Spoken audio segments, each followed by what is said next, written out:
Ikinatuwa di umano ng pamunuan ng TV5 ang desisyon ni Corina Sanchez na manatili bilang isang kapatid sa kabila ng mga balibalitang posibleng paglipat niya sa ibang network. Para sa TV5, malaking bagay ang pananatili ng isang veteranong mamamahayag na may matibay na kredibilidad at tiwala ng publiko. Matagal ng bahagi si Corina ng TV5 sa pamamagitan ng kanyang public affairs program na patuloy na tinatangkilik ng mga manonood. Dahil sa kanyang matapang ngunit patas na pagbabalita, nakatulong siya sa pagpapatibay ng imahe ng network bilang tahanan ng makabuluhan at responsableng mamamahayag.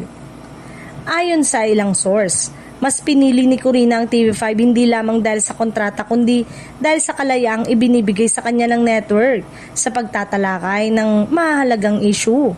Anila, ramdam niya ang respeto at suporta ng pamunuan sa kanyang profesional na prinsipyo at advokasya bilang journalist. Para naman sa TV5, malinaw na panalo ang pananatili ni Corina Sanchez lalo na sa panahong patuloy ang pagbabago sa landscape ng media. Ang kanyang presensya ay nagsisilbing simbolo ng katatagan at kredibilidad ng kapatid network sa gitna ng matinding kompetisyon sa industriya. Sa huli, ang naging desisyon ni Corina ay patunay na nananatiling loyal sa TV5 para sa mga batikang personalidad.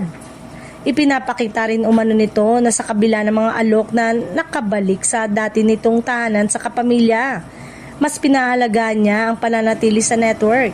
Sa huli, nagpasalamat naman si Corina sa ABS-CBN dahil bukas ito sa mga personalidad maging sa mga artista at ibang network na makipagkulab na payagan na makabalik ang mga dati nitong artista.